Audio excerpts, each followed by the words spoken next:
Hello viewers, कैसे हो आप सब। आई होप आप सब ठीक होंगे। मैं भी ठीक हूँ। और आज है 28 फ़ेब और आज हमारी होती है एनिवर्सरी। आज हमें हो गए हैं 4 इयर्स। शादी को हमारे 4 साल हो गए हैं, पर लव को तो ज़्यादा टाइम हो गया है। तो आज हम काटने जा रहे हैं। क्या करते हैं एनिवर्सरी पे, कुछ ज़्यादा खास नहीं करते हैं। छोटू सा केक के लेकर आते हैं क्योंकि हम दो ही होते हैं और एक विवान हमारे साथ होता है। इतने ज़्यादा हम होते नहीं हैं, तो बस ऐसे ही हम सेलिब्रेट करते हैं। छोटा सा केक हम लेकर आए हैं। मैं आपको दिखा देती हूँ केक। आपको पता है शिमला में ठंड है तो हीटर तो चला ही है। ये रहा हमारा केक और हम केक काटेंगे और बस हो गई हमारी एनिवर्सरी। बाकी तो सबको पता ही है, ये तो एक जस्ट फॉर्मेलिटी है। और एनिवर्सरी का तो ऐसा है कि ज़िंदगी बीत जाएगी एक दूसरे के संग, पर मुझे लगता है अगर सालों सालों भी मिले ना तब भी कमी है। क्योंकि हम सफ़र अच्छा हो ना तो एक एक पल ऐसा लगता है ना कि हाय इतनी जल्दी क्यों बीत रहा है, क्योंकि हमें बहुत टाइम चाहिए होता है। बाकी आज मैं आपको अपने हस्बैंड से मिलाने वाली हूँ। मिले तो आप हो ही, चलो उनसे भी थोड़ी बात कर लेते हैं कि वो क्या बोलते हैं। चलो विवान भी तंग कर रहा है तो थोड़ा भी देर ना करते हुए पहले हम केक को काट लेते हैं। ये है हमारा केक। ये है और हमारा केक जिसे हम थोड़ी देर में काटेंगे अपने शादी के 4 साल के उपलक्ष्य में। हमारी शादी को आज हो चुके हैं 4 साल। तो 4 साल में हमने आज और हम कट चौथी करने जा बार रहे हैं। केक आप काटा। सबके साथ हम सेलिब्रेट कर रहे हैं और we are gonna cut. Happy anniversary to us. ये तो हम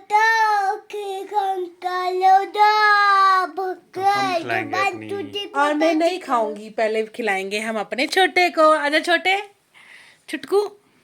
पहले खाएगा विवान। विवान विवान टेस्टी है। ओ अब खाएंगे विवान के मम्मा। और अब खाएंगे विवान के पापा। और ऐसे हमने की अपनी एनिवर्सरी सेलिब्रेट। तो आप क्या थैंक क्या यू हैप्पी क्या टू यू। हैप्पी हाँ हैप्पी एनिवर्सरी। क्या है मम्मा पापा की आज एनिवर्सरी। बोलो एनिवर्सरी बोलो।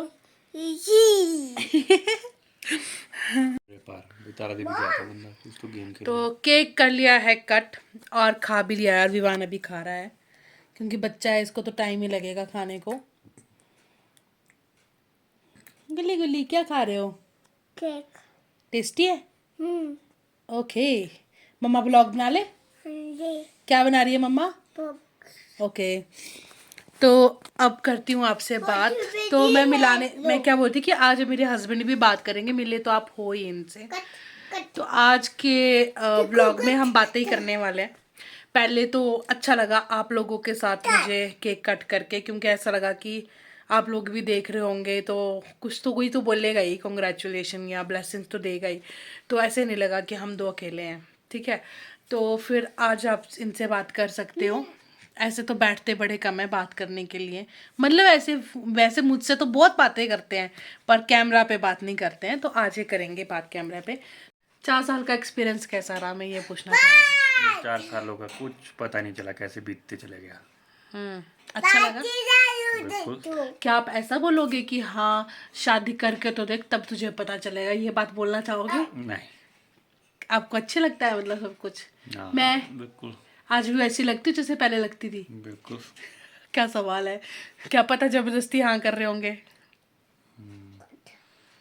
क्या हुआ एक्सप्रेशन। मैं टीवी भी देख रहा हूँ ना साथ साथ में। और कुछ बात नहीं करोगे आप व्यूअर्स के साथ में। No no no. अपनी पत्नी पे कोई जोक ही मार दो। क्या जोक मारे। मेरी नेगेटिविटी, मेरी कोई बुराई कर दो। अच्छा ही तो सभी करते हैं, आप बुराई करो। कोई बुराई। मैं लेट उठती हूँ, 5 बजे नहीं उठती मैं, 7 और 8 बजे उठती हूँ। क्या बोलोगे इस बात पे। पर भूखा कभी नहीं रखा ना तुम्हें मैंने। ना बिल्कुल। भूखे रहे नो कभी भी नहीं रखा है गाइस। मैंने चाहे खिचड़ी बनाई होगी पर मैं खिलाती जरूर हूँ, खाना नहीं। हमेशा बाहर का खाना खाते हो? नहीं, बाहर का खाना ऐसे भी नहीं खाता, प्रेफर नहीं करता। जब ऑफिस जाती हूँ तब भी रखी तो कभी ऐसा होता है ऑफिस टाइम पे मैंने तुम्हें ना बनाया हो? कभी अगर लेट हो रहे हो ऑफिस को तो, अदरवाइज नहीं। ओके, और क्या बोलना चाहोगे अब बाकी दंपतियों को, कपल्स को? I mean no any comment. क्या यार, कुछ तो बात करो, मैं ही बात करूंगी क्या हट फिर के?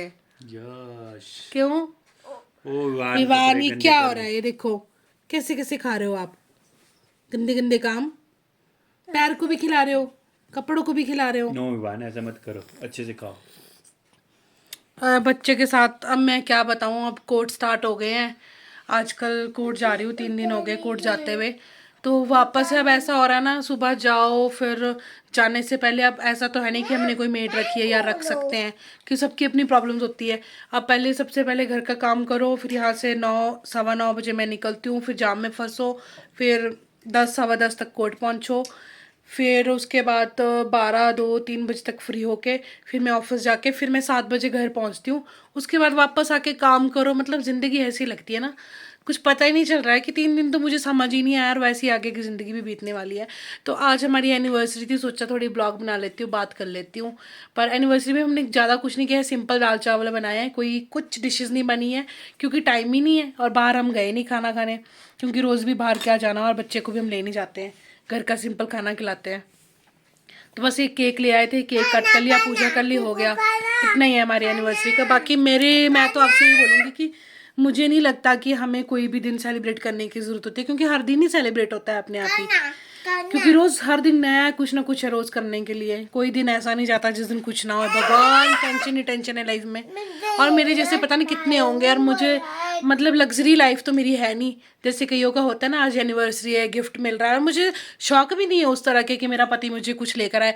मेरा पति है ना, बस वही गिफ्ट है, बहुत बड़ा गिफ्ट है कि मैं अच्छे से रहती हूँ इनके साथ, क्योंकि मैं बहुत झगड़ालू लड़की हूँ, और मैं इनके साथ अच्छे से रहती हूँ तो मैं बड़ी परेशान हूँ कि मैं कैसे रहती हूँ अच्छे से। अच्छा, आप भी सुन रहे हो? फोन आ रहा है बीच में? हाँ, मैं देख लूँगी किसका आ रहा है, इसको बहुत टेंशन है। बाकी आज के व्लॉग में इतना ही, बहुत बातें हैं, पता नहीं कितनी बातें मैं करती रहूँगी। बाकी बोलूँगी इनके लिए, सारी दुनिया के सामने बोलूँगी कि मुझे जैसा पति मिला है ना, टचवुड, पहले तो कोई काला टिक्का लगा लेती हूँ तो तेरी नज़र उतारूँ, ऐसा ना मिल ही नहीं सकता था भाई। मैंने कुछ जन्म में, पिछले जन्म में पक्का बहुत अच्छे काम किए थे जो मुझे ऐसा हस्बैंड मिला है। वो कहते हैं ना कि मंदिर में दिया लेकर भी जाऊंगी ना तब भी ऐसा पति नहीं मिलेगा भाई। पता नहीं कितने व्रत रखे होंगे मैंने पिछले जन्म में, जो अब मुझे ऐसे हस्बैंड मिले हैं। तो इनके जैसा मुझे कोई मिल ही नहीं सकता। He is the best man ever in the world, and ये नहीं मैं लकी हूँ, मुझे ऐसे पति मिले हैं। और क्योंकि इनका नेचर वैसा नहीं है जो एक वाइफ को डोमिनेट करते हैं। मतलब मेरे प्रोफेशन को ये इतना प्यार करते हैं, इनफैक्ट मेरे प्रोफेशन को मुझसे ज़्यादा ये रिस्पेक्ट करते हैं, और मुझे बूस्ट भी ये। बाकी बातें तो हमारी होती रहेगी। बाकी मैं आज अपनी एनिवर्सरी में सारे कपल्स को यही बोलूँगी, बस मैं आज अपनी एनिवर्सरी पे और कपल्स को भी यही बोलूँगी कि रिश्ता ना बाहर घुमाने से, गिफ्ट देने से, या फिर हमारी सारी डिमांड पूरी करने से, या फिर वाइफ अपने पति के लिए सब कुछ करे, और मतलब इन चीज़ों से नहीं होता है कि हाँ वो बेस्ट है। बेस्ट मुझे लगता है ना, रिश्ता है हस्बैंड वाइफ का, वो चलता है बेस्ट अंडरस्टैंडिंग से। अंडरस्टैंडिंग ऐसी कि मैन भी अपनी वाइफ को ये सोचे कि वो औरत से पहले इंसान है। अगर औरत में वो क्वालिटी नहीं है कि वो सुबह उठती है, जल्दी सारे काम करती है, या बहुत फास्ट है, तो मुझे नहीं लगता कि उसी क्वालिटी से वो अच्छी वाइफ है यार। अगर वो आपके लिए ट्रू है, आपके हर चीज़ में आपके साथ खड़ी है, वो भी अच्छा एक पॉइंट होता है कपल्स के बीच में। बाकी आजकल हस्बैंड वाइफ दोनों ही वर्किंग है, और जहाँ वर्किंग नहीं भी है तो वहाँ भी अंडरस्टैंडिंग होना बहुत ज़रूरी है, क्योंकि मुझे नहीं लगता कि किसी एक के बिना भी हमारा रिश्ता चल सकता है। हस्बैंड भी बहुत ज़रूरी है, वाइफ भी बहुत ज़रूरी है। वो कहते हैं ना गाड़ी के 4 पहिए, बस वैसा रिश्ता है। तो मुझे यही लगता है, मैं दूसरे कपल्स को भी यही बोलूँगी, दिखावा करना, शो ऑफ करना, मतलब आज का दौर जो चला है ना शो ऑफ का है। तो मुझे लगता है कि अपने फ्यूचर के बारे में पहले सोचो। ये सारी चीज़ें, नए कपड़े लेना, गिफ्ट लेना, मतलब आपके बजट के अकॉर्डिंग है, अपनी जेब के अकॉर्डिंग है।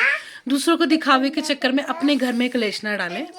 अगर आपके पास अच्छा बजट भी है तो कुछ अच्छी चीज़ें कर ले। जो हमने आज वेस्टर्न कल्चर को बढ़ावा दे दिया है ना, उस वजह से हमारे घर में डिस्प्यूट्स हो रहे हैं, बहुत से घर टूट रहे हैं। क्योंकि आदमी भी बहुत फ्रस्ट्रेट होता है जब वो बाहर जाता है, महंगाई बहुत है, खर्चे बहुत है, शौक बहुत है। तो वाइफ भी अपने हस्बैंड को समझे और हस्बैंड भी अपनी वाइफ को समझे, बहुत अच्छे से रिश्ता तभी चलता है। बाकी किसी तीसरे को अपने बीच में बोलने ना दे, चाहे वो लड़की के पेरेंट्स है, चाहे लड़के के पेरेंट्स है, भाई है, बहन है, आप दोनों हस्बैंड वाइफ हो, साथ आप दोनों रहते हो, डिसाइड आप लोगों को करना है। क्यों, यही है ना। एनिवर्सरी तो मनाते रहेंगे पूरी ज़िंदगी, जब तक जिंदा है भगवान ने साथ लिखा है, चले रहेंगे। पर मेन चीज़ें ये लगती है मुझे लाइफ में। आपको इस बारे में क्या बोलना है, आप ज़रूर कमेंट करना। तो आज का मेरा ब्लॉग यहीं ख़त्म। अब आज आपसे बातें की, बाकी आगे 1-2 दिन में देखती हूँ, किसी फंक्शन में जाना है तो व्लॉग बनाऊँगी, मैं आपसे बातें करूँगी। बाकी आप कमेंट ज़रूर करना कि आपने मेरा ब्लॉग देखा, उसमें क्या सुना और क्या बोलते हो आप। ठीक है, बाय बाय, टेक केयर।